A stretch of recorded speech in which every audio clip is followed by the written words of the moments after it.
Bismillahirrahmanirrahim. Assalamualaikum warahmatullahi wabarakatuh.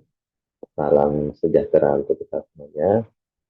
Baiklah, pada kesempatan kali ini, saya, Biosat Kiti STDPD, selaku Ketua Peneliti dari penelitian unggulan prodi tahun 2023 yang berjudul Hubungan Pemahaman Konsep Sains dan Perilaku Hidup Sehat siswa SMA di Kota Tanjung Pinang, yang dalam kesempatan kali ini akan memaparkan hasil penelitian yang telah saya dan tim lakukan, serta memaparkan hal-hal yang terkait dengan penelitian yang kami lakukan. Sebelumnya, kami ingin mengucapkan terima kasih yang sebesar-besarnya kepada LPPM Universitas Maritim Raja Ali Haji yang telah memfasilitasi dan juga mendanai penelitian ini sehingga penelitian ini dapat berjalan dengan baik dan pada saat ini sudah sampai pada tahap laporan akhir. Sebelum saya menjelaskan terkait hasil dari penelitian ini, izinkan saya mengenalkan terlebih dahulu peneliti yang tergabung dalam tim penelitian ini. Yang pertama yaitu adalah ketua peneliti, yaitu saya sendiri di Sakti SPDPD, di mana bidang keilmuan saya itu adalah pendidikan fisika. Lalu anggota peneliti satu, yaitu Bapak Adam Fernando SPDPD, di mana bidang keilmuan Bapak Adam Fernando yaitu pendidikan biologi. Lalu anggota kedua yaitu Bapak Yudi Pratama MPD, bidang keilmuan beliau adalah pendidikan olahraga. Dan anggota penelitian ketiga yaitu Bapak Muhammad Pemberdi Intasir MPD, di mana bidang keilmuan beliau adalah pendidikan olahraga. Baiklah, pertama-tama saya akan menjelaskan latar belakang dilaksanakannya penelitian ini. Jadi penelitian ini dilatar belakangi dari banyaknya wabah penyakit yang menyerang masyarakat hampir di seluruh dunia. Dengan berbagai macam penyakit yang sudah menjangkit di seluruh lapisan masyarakat dan hampir di seluruh penjuru dunia, misalnya seperti COVID-19 yang baru saja berlalu, itu ada sesuatu yang kita butuhkan, suatu pertahanan yang kita butuhkan agar kita bisa terhindar dari dampak negatif dari berbagai wabah penyakit tersebut.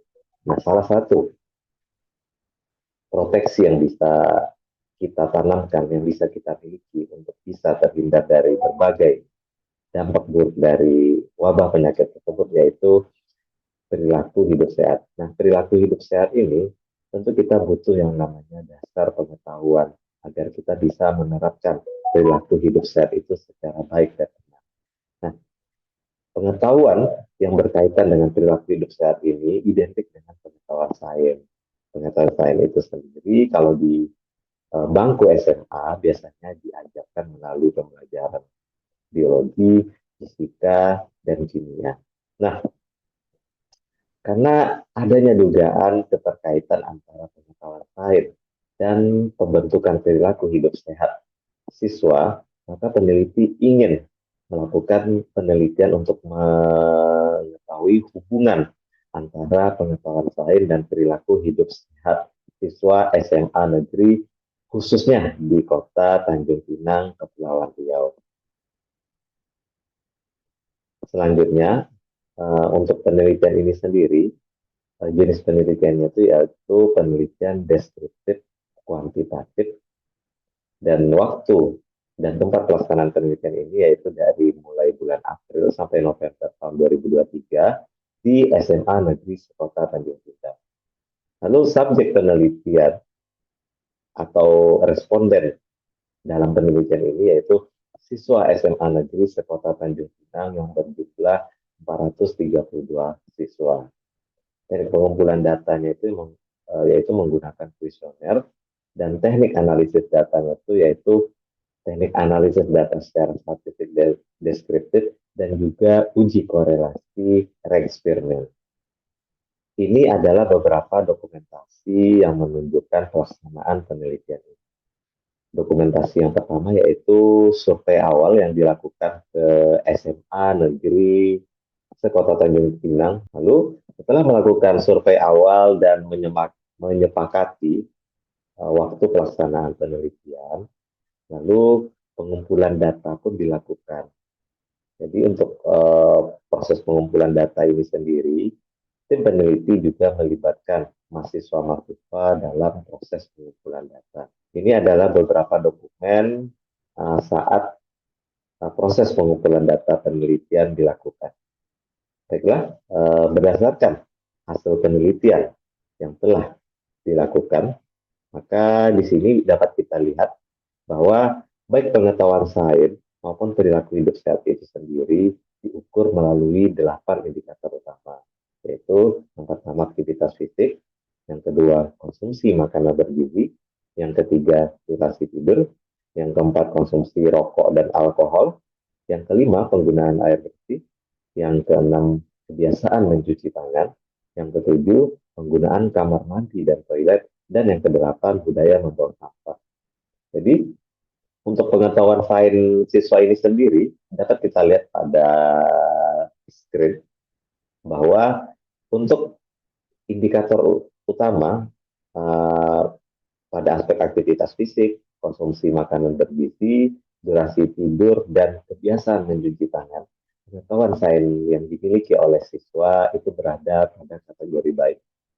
Dan untuk indikator konsumsi rokok dan alkohol, penggunaan air bersih, penggunaan kamar mandi dan toilet, serta budaya membuang sampah, kategori pengetahuan sains siswa itu berada pada kategori sangat baik. Lalu untuk perilaku hidup sehatnya sendiri, untuk indikator aktivitas fisik, konsumsi makanan bergizi, dan durasi tidur, perilaku hidup sehat siswa berada pada kategori baik. Dan untuk indikator konsumsi rokok dan alkohol, penggunaan air bersih, kebiasaan mencuci tangan, penggunaan kamar mandi dan toilet, dan budaya membuang sampah, kategori perilaku hidup sehat siswa berada pada kategori sangat baik. Nah, dari hasil penelitian ini bisa kita lihat bahwa baik pengetahuan sains siswa maupun perilaku hidup sehat siswa tidak ada yang berada pada kategori tidak baik ataupun sangat tidak baik. Rata-rata semuanya itu berada pada kategori baik dan sangat baik. Hal ini mengindikasikan bahwa siswa SMA negeri di Kota Tanjung Pinang memiliki modal pengetahuan yang baik mengenai konsep lain yang berkaitan dengan perilaku hidup sehat. Dan siswa di SMA negeri di Kota Tanjung Pinang juga memiliki perilaku hidup sehat yang baik.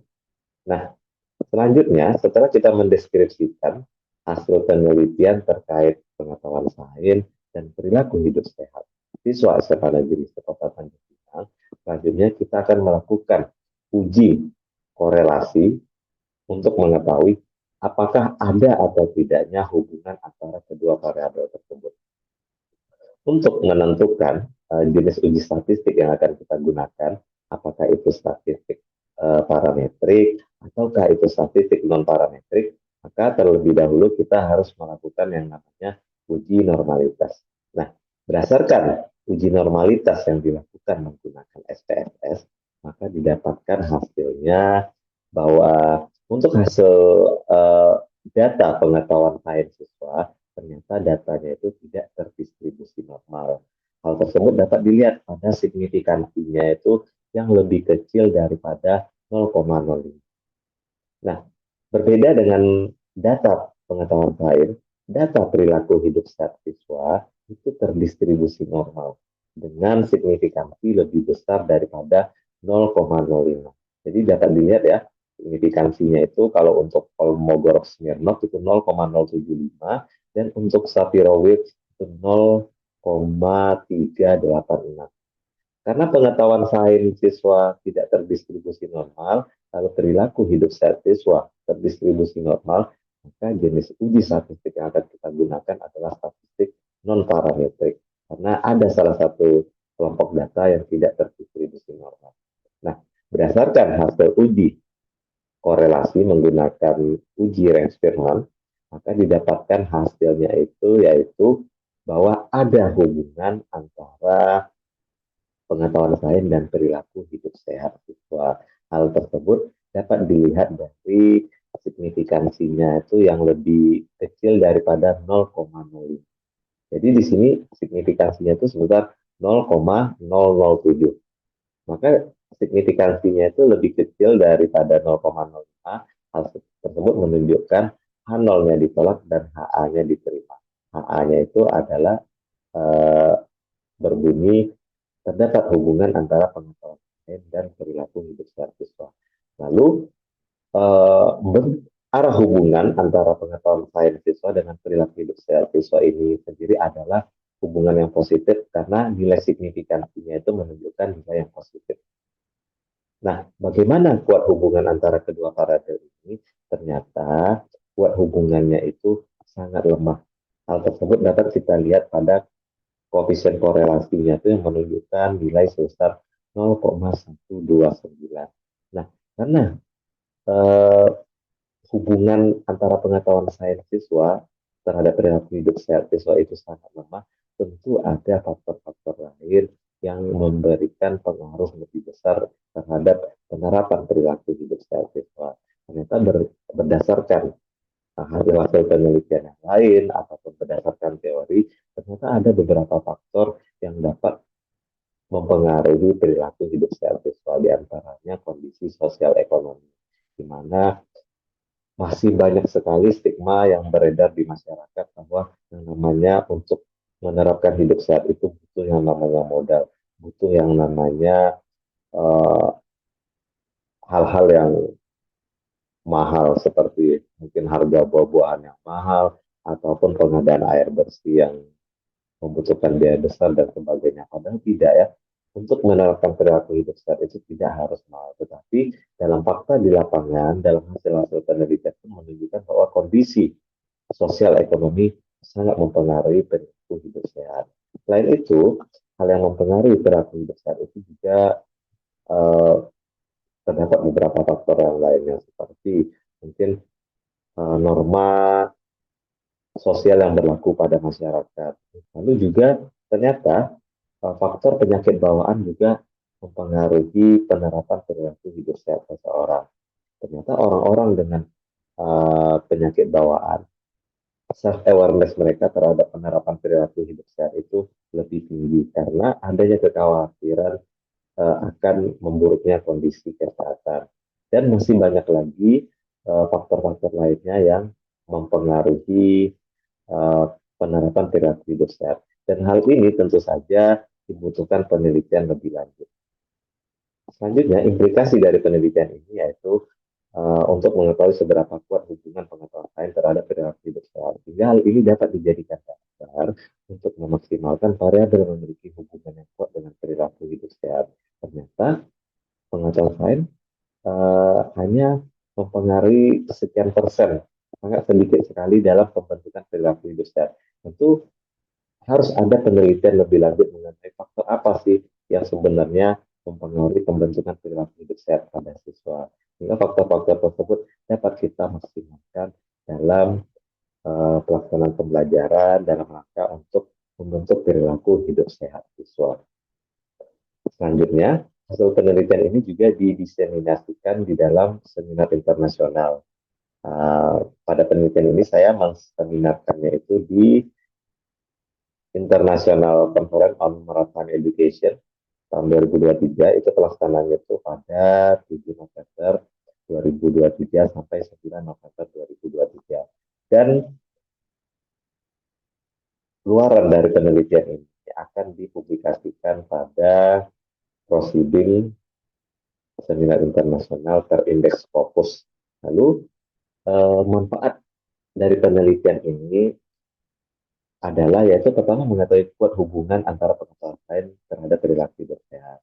Yang kedua, sebagai dasar dalam pengembangan pembelajaran yang dapat membentuk perilaku hidup sehat. Dan yang ketiga, sebagai dasar untuk menelusuri adanya faktor lain yang mempengaruhi perilaku hidup sehat.